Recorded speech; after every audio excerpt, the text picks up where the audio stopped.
الشركات العالميه لما بيحصل اي خناقه جوه مجلس الاداره كلام مظبوط.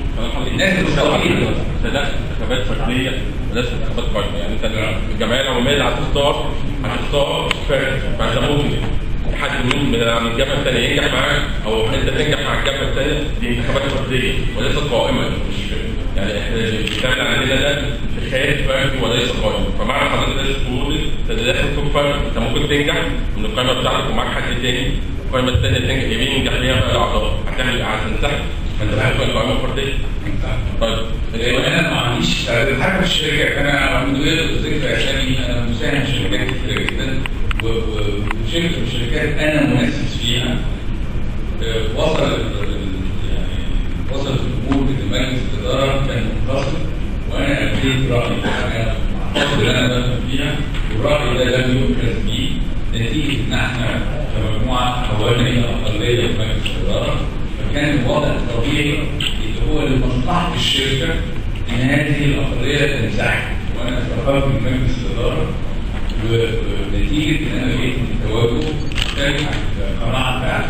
وانا عايز اقول لك حتى الاتحاد اللي فات والامين كده لو كانت الناس دي فعلا تبص لمصلحه الكوره والاغلبيه ليها توجه معين، المفروض بدل الاقليه جوه الاتحاد مش قادره تقنع الناس بتوجهاتها ما تقعدش تكسر في شغلهم او في اتجاههم انما تنسحب. يعني مش عيب ابدا ان انت تستقيل مجلس الاداره، ده مش كرسي انت بتثبت فيه ولا حاجه انك تبقى الاداره. انا هبقى مؤذي لاي اتحاد كوره اكون انا دايما توجهي يمين وتوجهه شمال. فمصلحه الاتحاد ده مصلحه مجلس الاداره ده مصلحه الكوره من واحد زي سعيد الاسرائيلي. الحمد لله على كل الامور المشتغله على الشغل عليه، سواء على تويتر او موقع بتاع الفاكس. يعني وان هو ابتدى يعني كابتن شوبير كهاجم حضرتك اول امبارح على قناه مودر وقال ان احد اعضاء مجلس الاداره جعل دعوه للمؤتمر الصحفي لرشوه الاعلام والصحفيين، والخبر نزل كده وبعد كده خبر نزل على الموقع. انت صحفي انا بقول لحضرتك دلوقتي ابتدت حرب اعلاميه ضد حضرتك دخلت القائمه بتاعت عرض الاعلام واستخدام الاعلام فيها، رد حضرتك هيكون عليها ايه؟ واحد ايام الشيطان انت عارف